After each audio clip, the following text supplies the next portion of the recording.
So welcome everybody. Today is our ninth session, a very important one. We're going to talk about God. As we discussed in earlier, Bhagavad Gita has six main topics, which is who am I, who is God, what is my relationship with God, what is this material nature, Kala, and the time, which is Kala, the activities, which is Karma, and so today we'll touch on this most important topic, is God. So we'll first go through some of the verses from the Bhagavad Gita that Krishna directly talks about this. And again, going back to our happiness project, the reason why we want to talk about God, because our happiness, in the Bhagavad Gita also, we see that Arjuna is in the midst of this great crisis. And if we can go back to the source, for example, if there is some trouble in a house, say a house has been constructed, and we don't know, we don't understand the floor plan, we don't understand, what the trouble is. Nobody around even knows how this house was constructed. So if we can somehow find the engineer, the person who actually put together this house, then we can get some insight. First of all, I think we've already talked about it, the reason why the house was constructed, but also how to get this house to work again. So that's what we're doing. We're trying to reconnect, find out who the source is. And this is one topic in which, people all over the world, we all have our own opinions. And so many wars and so much fighting happens just over this one thing. Where almost, a lot of thinking people feel that, if there was no, God in the picture, then maybe we could live happily ever after. So it's really important. I think for me personally, what was very attractive about this knowledge found in our ancient Vedas is the reconciliation of very opposing ideas on God and understanding what is, like knowing what is gold, what is the chemical composition of gold, so that we can understand what gold is, no matter. And it also, we also get to know what is a more broader definition of God. We get conflicting definition of God from different traditions and different cultures. What Bhagavad Gita does is it kind of unites all these conceptions into a more comprehensive, holistic understanding of God. So we can, yeah. So the first time, well, Bhagavad Gita introduces God at the very beginning. In the second chapter, when Krishna starts speaking first, it says Shri Bhagavanu Vacha. So Shri Bhagavan means God in Sanskrit, and that is translated as a Supreme Personality of Godhead. He addresses Arjuna. So that's how he's introduced. But then he actually starts talking about himself a little bit more in the fourth chapter, which is called the Transcendental Knowledge. So here in the very first text, he discloses that I instructed this imperishable science of yoga to the sun god, Vivaswan, and Vivaswan instructed it to Manu, the father of mankind, and Manu in turn instructed it to Shvaku. The supreme science was thus received through a chain of disciplic succession. So here Krishna is introducing his godhood, that he shared this knowledge long time ago, which a common human being cannot do that. This was millions and millions of years ago. So kind of showing that how he's beyond the purview of time and space. And here in text 5, Krishna is revealing more. Arjuna asked that, how do I understand this? I mean, you were just born a few years ago, but how did you instruct it to Vivaswan so many years ago? So then the personality of God, it says, many births both you and I have passed, and I can remember all of them, but you cannot, O subduer of the enemy. Although I am unborn and my transcendental body never deteriorates, and although I am the Lord of all living entities, I still appear in every millennium in my original transcendental form. And then there's this famous verse, Yada Yada Hi, right? Whenever and wherever there is a decline in religious practice, O descendant of Bharata, and a predominant rise of irreligion, at that time I descend myself. So right in the very beginning, there is a declaration of this divine person, But I guess what we are going to explore in the in our presentation today is because this is an understanding of Bhagavan. And incidentally, in the Vedic context, God is actually not the word that is used. The word that is used in the Bhagavad Purana to define that is that source, that ultimate source is the absolute truth, Param Satyam. So that absolute truth or that supreme truth. And it is, why don't we get into the presentation and then we can come back maybe.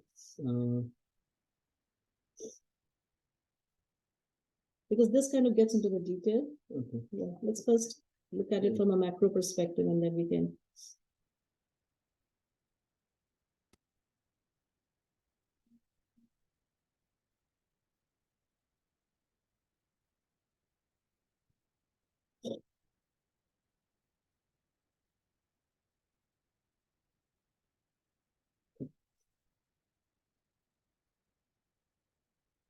So this we did last time. So we'll talk about what is God, Mm. what is the definition of God, nature of absolute truth. And Bhagavad Gita discloses to us not just one way of understanding this absolute truth, but three ways. And you will see that all the traditions in the world, in the universe, they are basically borrowing from these three ways, one of the three ways of understanding absolute. But the Vedic paradigm actually combines all of them and presents all of them together. Who is God, energies of God, and connecting with God. Now that's basically the theme of the whole Bhagavad Gita, understanding who we are, who God is, what are his energies, and how do I connect with God in my current situation. And the reason for that is because, there is a God-shaped vacuum in all of our heart. And that is, there is a book called the God Code, where, they're realizing that just like we have a natural urge for water, for thirst, we feel thirsty. And that thirst can only be satisfied by drinking water. We have an urge for, like, we have an appetite. We need food. Nothing else will satisfy that. So in the same way as there is more research being done, it is being seen that all of us, even if we have no understanding, then also there is a natural urge within us to find out who our source is. And it's a very deep-rooted need. And so unless and until that need is addressed, we don't actually feel satisfied. And we keep looking around, and all our quest, all our grief, and this is a little bit of an esoteric point, but all the grief that we have in our heart is essentially a grief for finding or feeling the separation from that source. In fact, all our quest to find anything, we are looking for so many things in this life. We are looking for love, we are looking for security, we are looking for comfort, we are looking for happiness. All our search is actually meant for searching this absolute truth. Krishna said in Bhagavad Gita, Mam Vartmanu Vartante Manushya Partha Sarvasa. That people are actually, everybody is looking for me. But we try to find God in alternate ways, like through wealth, through fame, through beauty, through knowledge, through some kind of power. We try to pursue these things, but our pursuit of these six things, these six opulences, is actually pursuit of God. But we don't know that. Yeah, because somebody might say, I'm not really interested in God. Yeah. I'm not a religious person. I'm not interested in God. But the reality is that as long as any one of us, we are looking for love. We are looking for, like you're saying, eternity. We're looking for knowledge. We're looking for beauty. Beauty, think about it, like, we see people, and I think all of us can attest to that. People drive, like, go into these, like, heights of mountain. Like Lokadaksha was just telling me that there was a man who just recently, I think he doesn't have legs.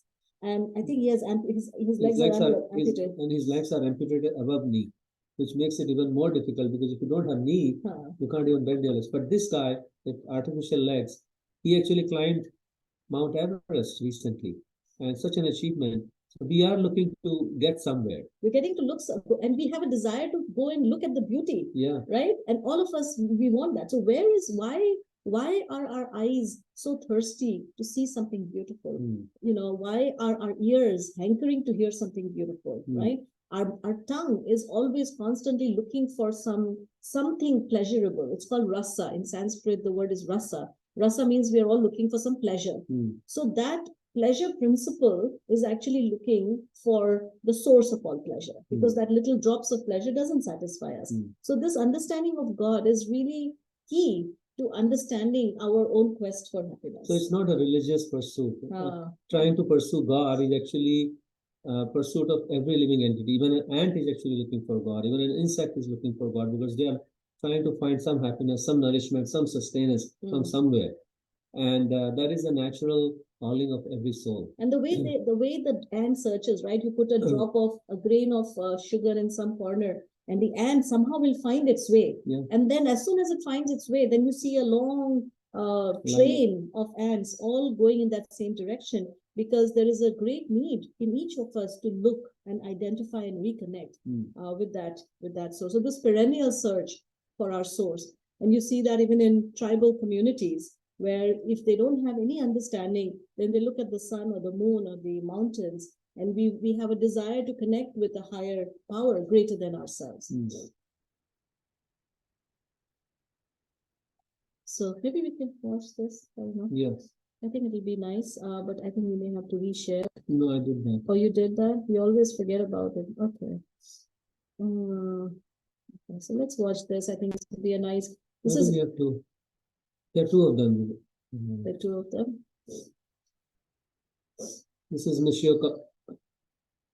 It's the same thing. Oh, this changes. Yeah, it changes.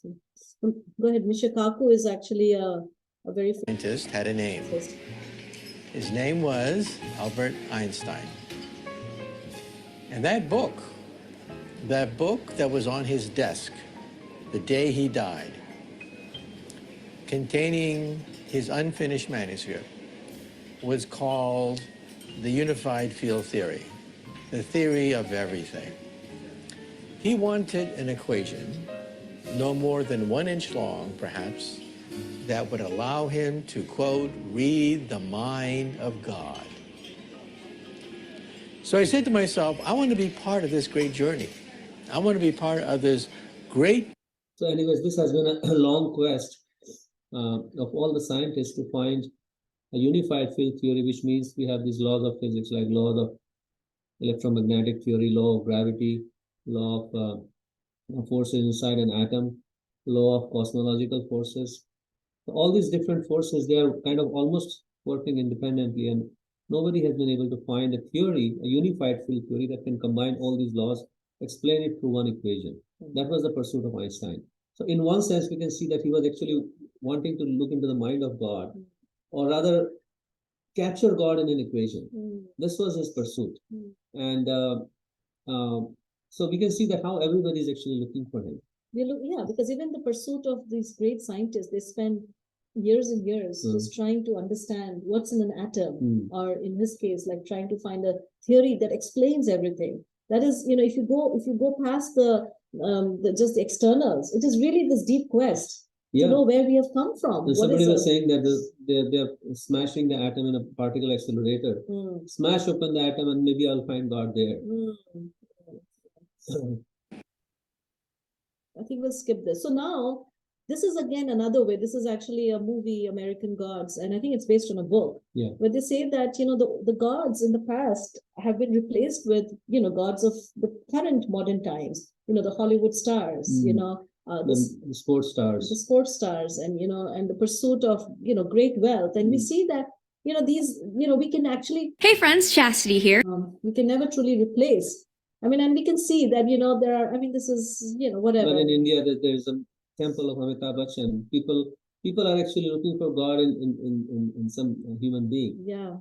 And it's very sad because I think there was a movie, I think the name of the movie was American Presidents.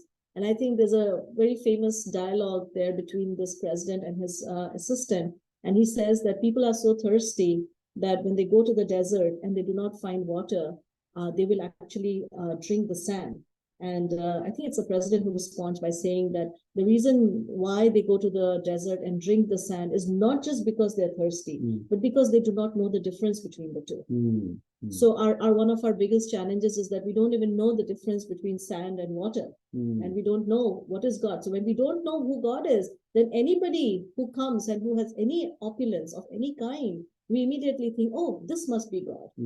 This man can do something powerful. He must be God, right? So this again shows our great hankering. I mean, we can go on and on. This is, we were traveling in Rajasthan a few years ago, and our driver actually introduced us to this concept of motorcycle God. And he was saying how they treat this motorcycle as God because There's a whole story behind it. There's a whole And there's an annual mela there. They go and worship this motorcycle. So how people are putting so many mundane things, ordinary things, ordinary people as God, because there is a need for it. We need to find. There's a great, it's almost like a desperate need Yeah. to find, that one person who can save us, who can protect us, who can give us shelter. So hence we have so many conceptions of God. You talk to every person on this planet, each person has their own thinking, our own understanding, and yet it does not satisfy, right? And that's the reason why we also even fight with each other, thinking that I have got the truth. Yeah, my God is better than your God. So this is a, funny little thing. Nietzsche wrote outside a church, God is dead. And then after a few years, when Nietzsche died, then Nietzsche is dead. God. So we go through lifetime after lifetime, trying to find if there is anything. And most of us, we sort of hover in this kind of ambiguous, agnostic space, saying that there must be something out there. There is something out there. I believe that. But beyond that, we don't really know.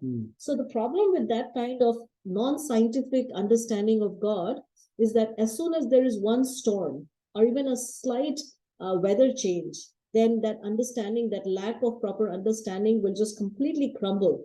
And we will find ourselves to be without any real shelter when we need it the most. And, people will also switch sides. They'll say, oh, I don't understand my gods from this religion. Let me switch and become something else. And we are continuously making those switches, converting from one religion to the other religion. Why? Because we do not understand who God is. And even in our own Hindu tradition, there are so many 33 million so-called gods, and people worship one God. And I remember when I was growing up, there was certain personality became very famous, and everybody was going to her temple. And then later on, 5 years later, somebody else takes on that position, and we are continuously hopping. People go to one temple and they will have 10 different deities. They will hop from one deity to another, not knowing who actually God is. And that is actually one of the biggest reasons why a lot of intelligent thinking people, because they cannot make sense of this, they completely reject the idea. And they say, this has to be superstitious. This cannot be really real. But I think we already talked about this. So, right, I mean, this is an attempt to logically understand if there is a God. The question is there a God? So let's examine some of the indicators. These are not proof because nobody can prove whether God exists or not. Not at least with our physical, empirical senses. We can have some understanding, just like we have an intuitive understanding, we can have some understanding. And ultimately, there is a way that where we can actually find that direct perception of God. But in order for us to even have that starting point, we need to have some indicators. So, like you're saying, for every urge, there is a fulfillment provided in nature, right? So we talked about feeling thirsty, there is water. Feeling hungry, there is food. So we have an urge to find our source, and therefore there must be a source. There must be a source. And this is a very simple one. Any kind of creation implies a creator, right? It's very common sense. If you show me a toy, if you show me an iPhone, if you show me something wonderful, then naturally you'll ask, who made it? And so we always know that if there is something, then there must be somebody who made it. So creation implies a creator. It's not a ideology. It's not a blind faith. It's not a religious thing.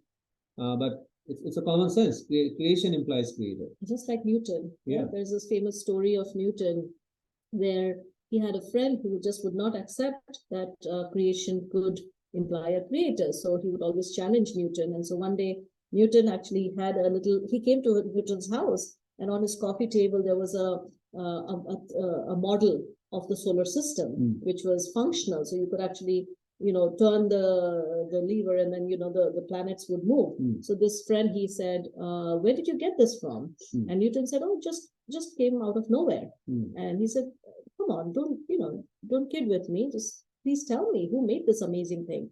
And Newton said, well, one fine day I just woke up and, out of the blue, it was just there.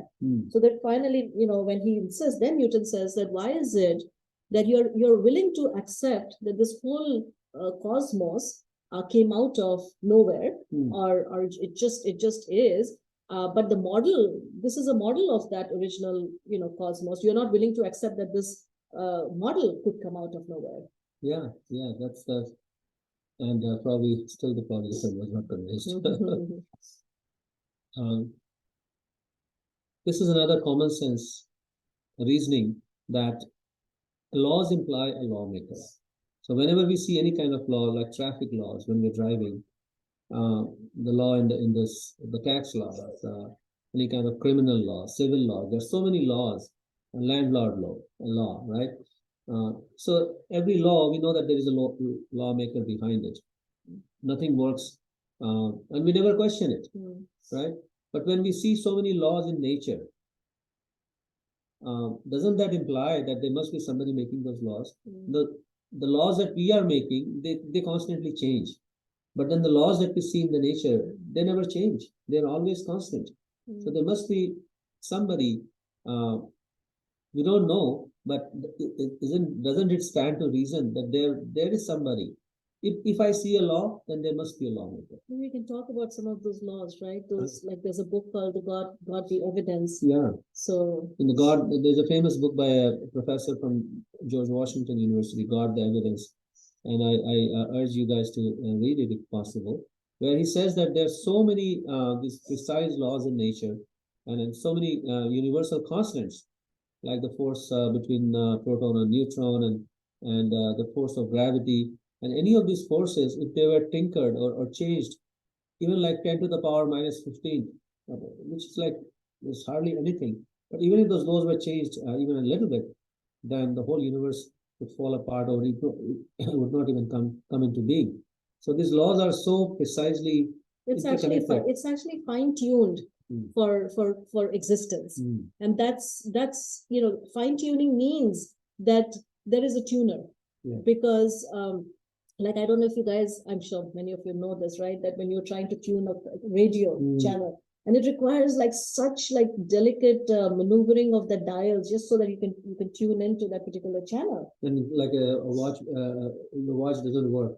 You take it to the watchman, and he not watchman, but watchmaker, and he fine tunes it. Like there's so much fine tuning needed. Yeah. So, and in fact, now there is a whole branch of science. It's, they're talking about this, it's called intelligent design, where, even a lot of scientists are now beginning to accept and see that the world, the universe that we live in is actually, that there is intelligent design there. There is intelligence there, from the smallest atomic particle to the macro, galaxies, there is so much intelligence. And there is actually a movie, maybe we could even watch it together. It's called Expelled, No Intelligence Allowed, where right now that paradigm, as more and more scientists are acknowledging it, sometimes that is seen as like quack, or not exactly science, but they're saying that we're not coming from any religious mindset, but we are seeing this from the perspective of science itself, that there is intelligence, and that implies that there is an intelligent person behind that intelligence. Because when somebody calls us unintelligent, we don't like it. Like we say, if we invent or come up with so many things, and somebody says, no, I don't buy it. It just came out on its own. You're not intelligent. Then, and that is such a great insult to anybody like that. But we see that in the universe, there's so many intelligent things, and if you think about it, atoms and molecules, what it boils down to, they don't inherently have any kind of intelligence. But you can look at anything that comes out of atoms and molecules in their combination. There's so much intelligence. You take a cell, there's so much intelligence. Every operation is so finely tuned. I think you were talking about how when I remember you were talking about the whole DNA strand, and when there is some problem, then there is a thing that comes and it cuts it and makes a copy. When the DNA is replicating, it has to be done like in such a tight space, right? I mean, it's in microns. We can't even see it with a microscope. In such a tight space, when the DNA is replicating, sometimes the one strand gets like looped around, and then there happens a knot, and now it can't replicate because of the knot. So there are special molecules which come and cut the DNA, cut the knot out, join the DNA again, and then now it's ready to replicate again. So atoms and molecules, they don't know this, that oh, now we have to go there and do this and do that. And there is no brain inside an atom and molecule. So, but there is so much intelligence inside the cell. It's like a whole complex city by itself. Where is this intelligence coming from? Our brain is basically not doing that. We are not even aware how cells are replicating. So where is that intelligence coming from?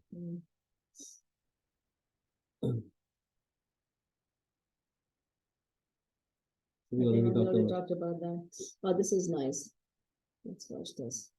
This is Dr. Stephen Meyer. Darwin's theory of evolution rests on the idea that the incredibly complex web of life today all evolved from simple chemicals and cells. No creator was necessary, just chance and the powers of the fittest forms of life to survive and adapt. But Darwin couldn't see into cells and DNA like scientists of the modern age. He couldn't know these building blocks of life work because of intricate little machines in each cell, so intricate there's no chance they could simply evolve. Darwin couldn't know that DNA functions, life itself functions, because of incredibly complex code, way beyond what even the most brilliant computer programmers have devised. Secular scientists often mock the simple faith of those who believe in an unseen God.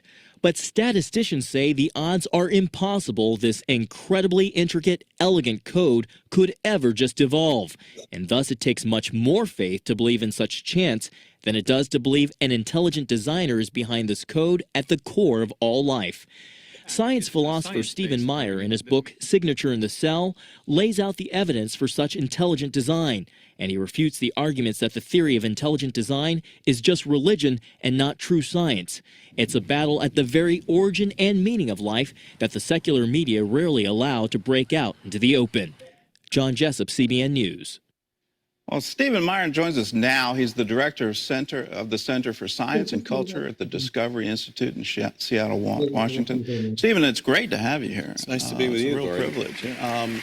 Let's take that question that was in the piece just head on. What do you say to people that say, well, intelligent design is just religion in another form? Well, the theory is based on scientific discoveries such as the fine-tuning of the laws of physics and chemistry, the discovery of the intricate nanotechnology, the little miniature machines that have been discovered in cells, rotary engines, sliding clamps, information processing systems. And for me, the most compelling evidence of design is the evidence of design that you find in the digital code that's embedded in the DNA molecule, a 4-character digital code that directs the construction of all the machinery that the cell needs to stay alive. So it's I think, a new day in science. It's an evidence-based theory, not a theory based on religious authority. It may have religious implications, maybe even friendly to religious belief. I think it is myself, but it's based on scientific evidence and even a standard method of scientific reasoning.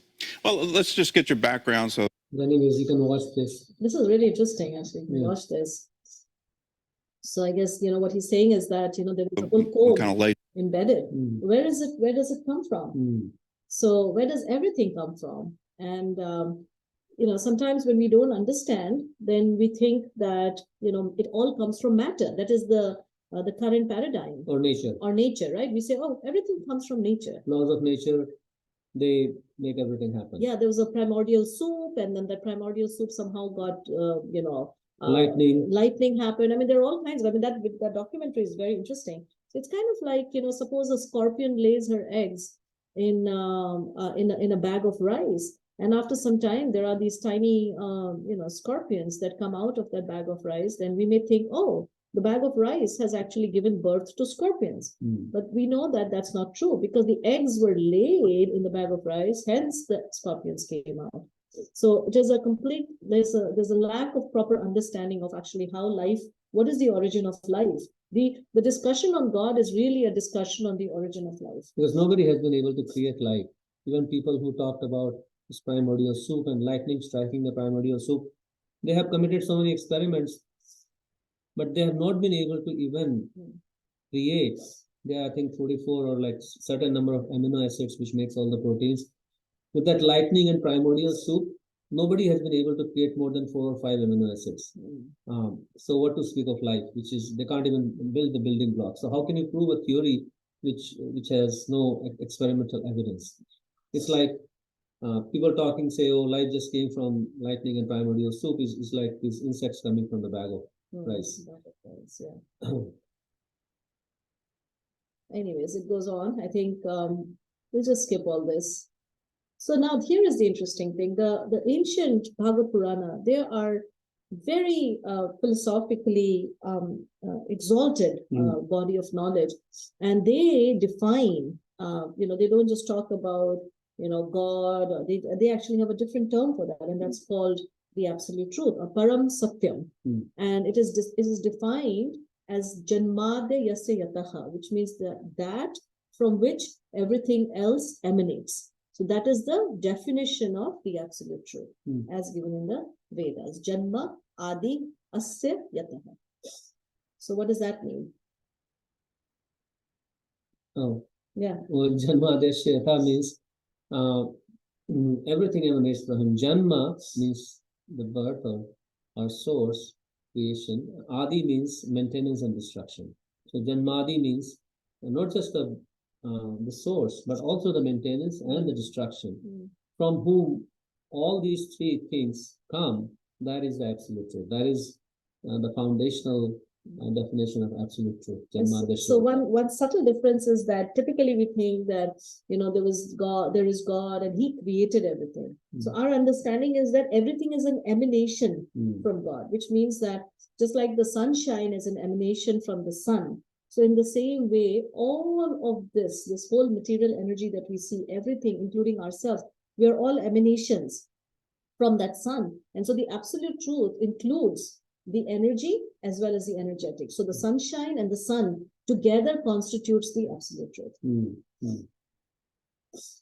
That from which everything emanates, who maintains and destroys everything. So now, should we pause here and then maybe move on? Let's take a pause, because this is all deep stuff. So if you guys have any questions or comments or something you want to clarify or even add to the discussion.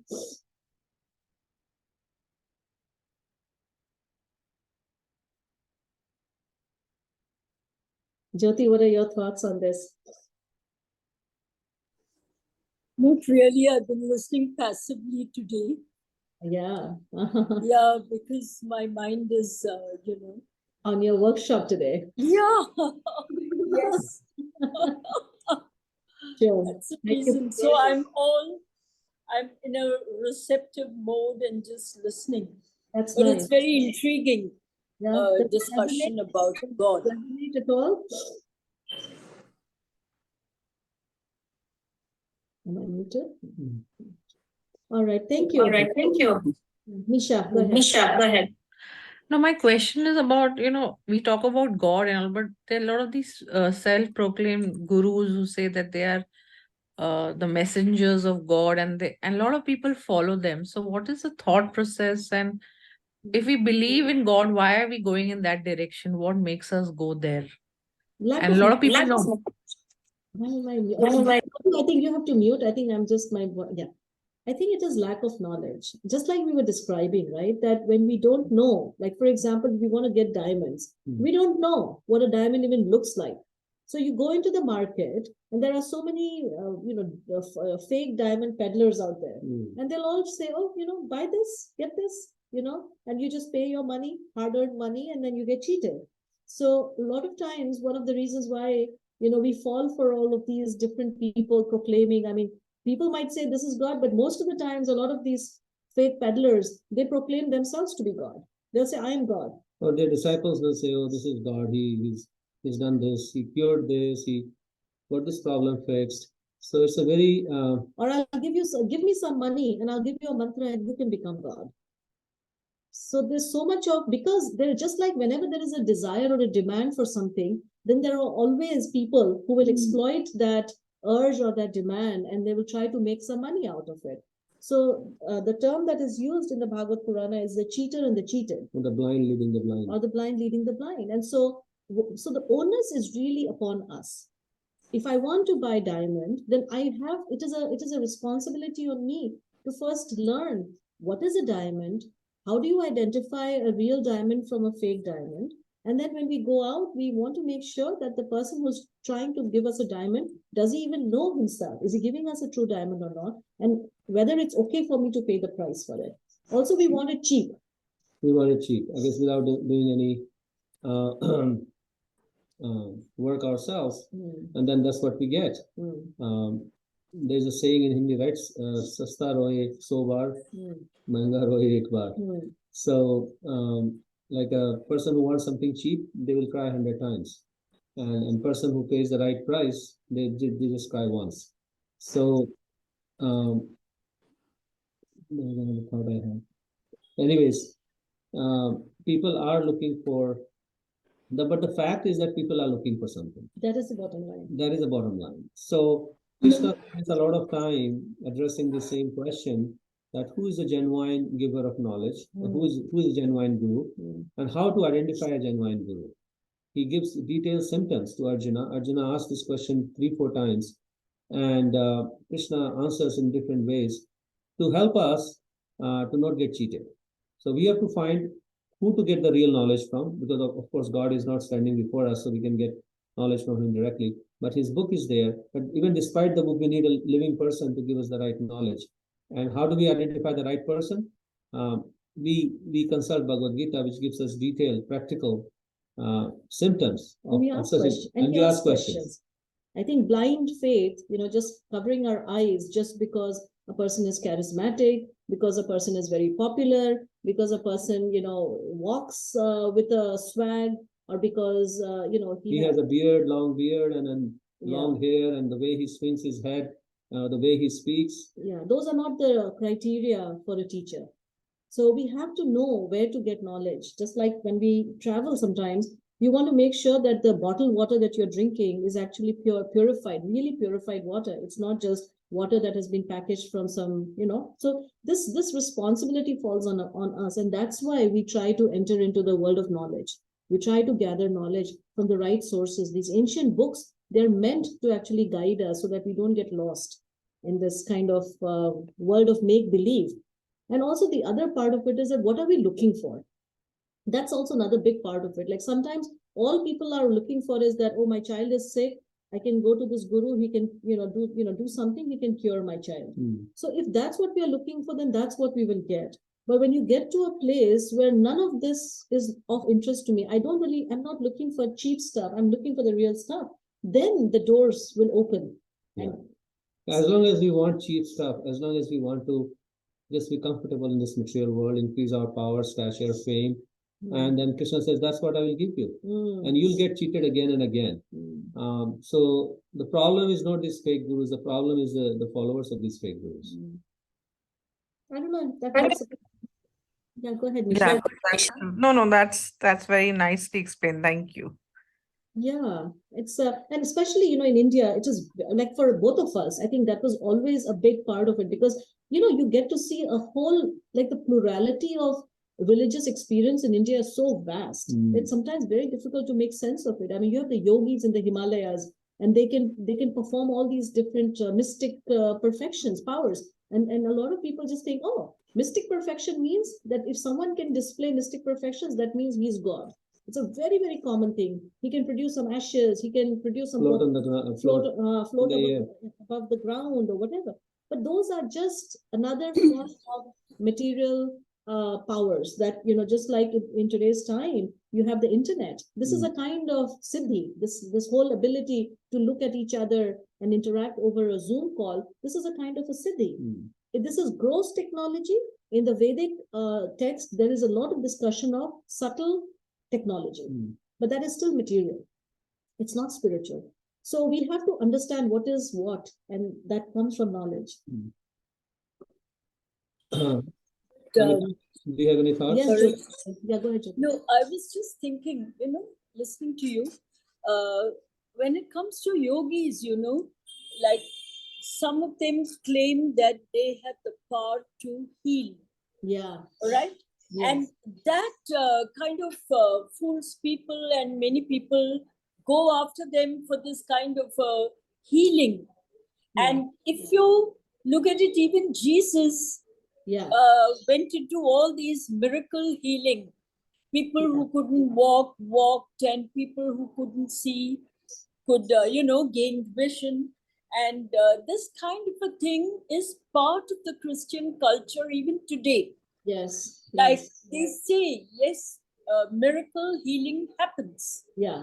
I mean, I'm just saying this because for quite a long time I went for Christian prayers, and people would pray over and touch my knees and pray over so that the arthritis becomes better. Right. But at one point, I don't know if I should share this here. One day, my father, who doesn't get swayed by all these things, one day my father said, "You know something? All these godmen, there is another way of looking at it. These people are able to manage healing." He said, "Think about it. We are not the only people. Ours is not the only inhabited planet. There Yeah. are other planets too, which may be inhabited. We don't know. Yeah. Maybe we are visited by people with, Yes. different kind of intelligence, and maybe they can take human form, Mm. and that is how they achieve this kind of miracle healing. Because you have people like Shirdi Baba and Sai Yeah. Baba and all of them, and they manage all this miracle stuff. Yeah. So after a point, one doesn't know what to believe, what not to believe. Exactly. And some of the mainstream religions on earth do follow. They believe in this kind of miracle healing. Yeah. So Yeah. that is what is very confusing as far as I'm concerned. It is such a good point, Jyoti. And while that is, those powers are there, and but those powers can be even exhibited by an ordinary person. So we don't want to. I guess our parameters, or the barometer by which we figure out who is God or who's not God. It cannot be just the ability to be able to heal someone. I mean, a doctor Or can do some heal miracle. or do some miracle, or be able to do this or do that. It has to go way beyond that and actually be rooted in science. It has to be rooted in reality, and that's what the ancient Vedas, the text, they're offering us. This whole understanding that who is God really? Is he just someone who can show some miracles? Because in that case, there would be so many people, like you're saying, so many yogis and so many other people who can do that. So the scientific understanding of, or the definition of God. So if anyone can show a miracle, then we have to go back to the definition of God, that from which everything emanates. That is our golden standard, right? Is he the source of everything? Yeah, and all these people who do miracles, how long are they going to stay? Next day, a disease comes and hits them. Who's going to heal them? And are they going to die, or are they going to live forever? Can they do those things?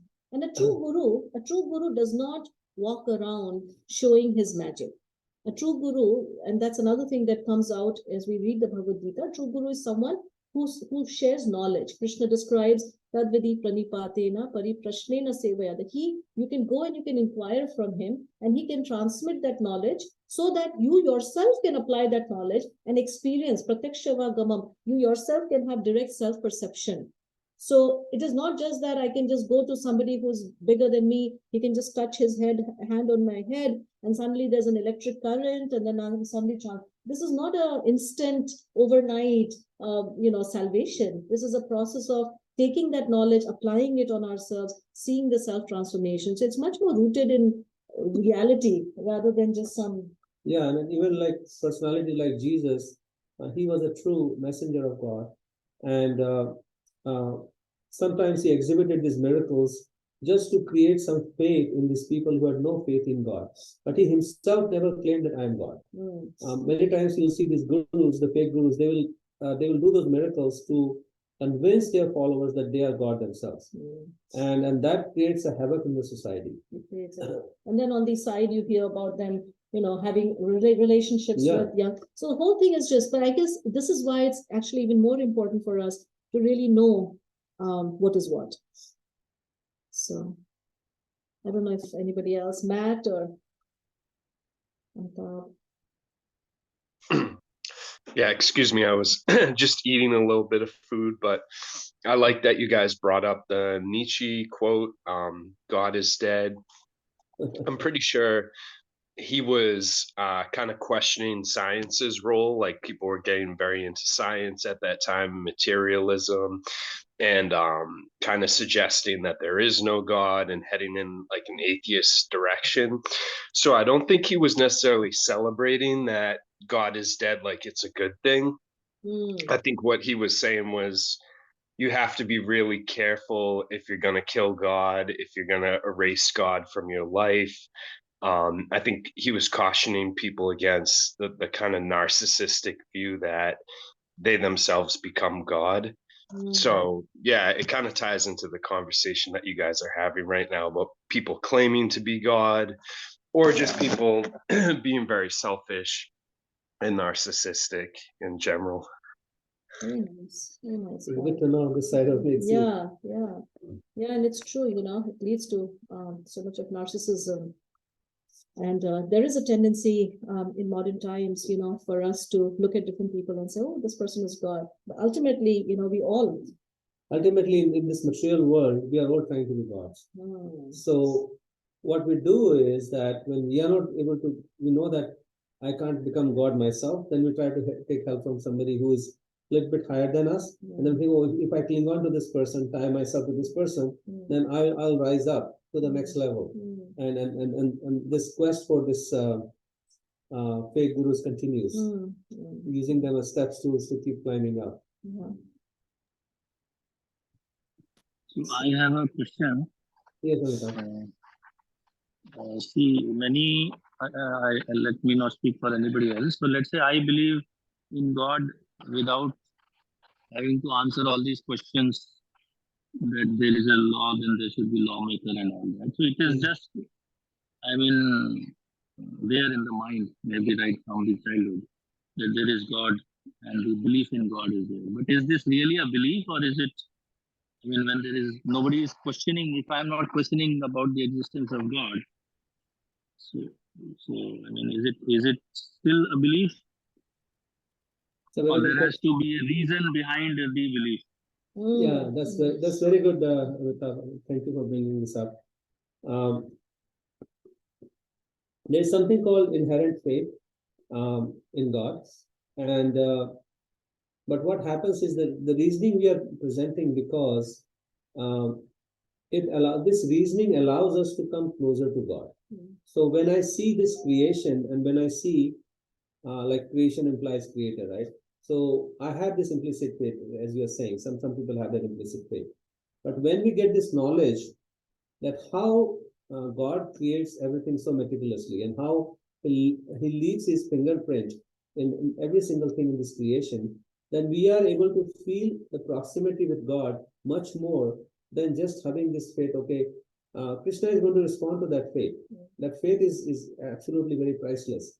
But what knowledge does, there are three things in our scriptures, which is called Sambandha Gyan, which is Sambandha Gyan or Tattva Gyan, which means understanding the truth about us, understanding the truth about God, and understanding our relationship, how closely we are connected.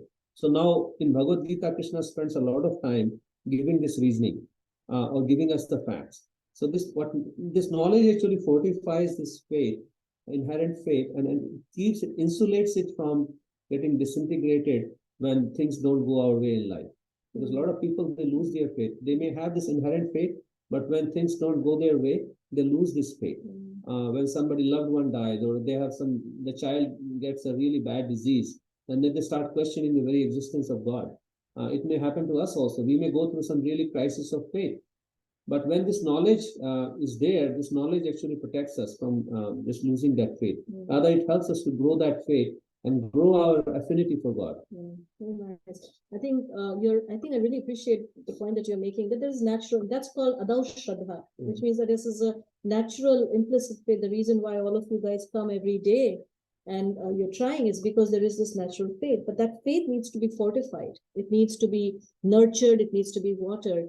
And ultimately, another reason why we need faith, which is guided by knowledge, is because religion without philosophy can very easily become a sentiment, or it can even, degenerate into fanaticism. And philosophy without religion is sometimes it can just become mental speculation. So the marriage of faith and knowledge is a very powerful marriage, because it actually allows that faith to become realized faith. No, it's no longer just a belief system. And like Lokudash is saying, that even if there is a big storm, which will come, just because somebody is trying to approach God doesn't mean their lives are going to be free of storms, but how we are able to still stay on this boat of knowledge despite the storms. And also ability to handle contradictions in our life. You'll see contradictions in our own tradition. You'll see contradictions in traditions of others.